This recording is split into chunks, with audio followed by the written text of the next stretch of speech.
If you're young, you should not be focused on cash flow. So here's my philosophy, and this is one of the traps that I think a lot of investors go down, is you either get cash flow or you get appreciation. And usually investors choose one or the other. And if you were part of my generation and you grew up with the book Rich Dad, Poor Dad, we became entirely focused on cash flow. The idea of financial freedom and only spending the interest that you make off your dividends or the cash flow that you make off your properties sounded amazing, right?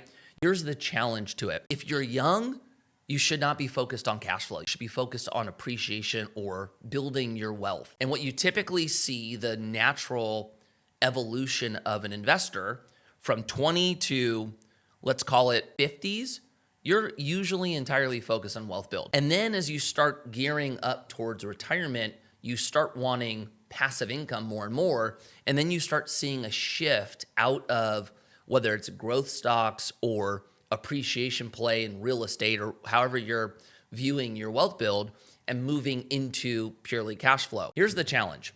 Cash flow should be a smaller return than appreciation. And so if you're young and you're entirely focused on cash flow, you are choosing a hypothetical 7% return where the appreciation could get you twice, if not 3 times that. So my view has always been this. I want to focus on appreciation. I want to build my wealth. But for real estate, cash flow is the lifeblood of the asset. So you can't neglect it. And so I've always looked at both. How do I get an asset that cash flows to a point where my asset is safe? And then I focus on appreciation and I focus on forcing appreciation.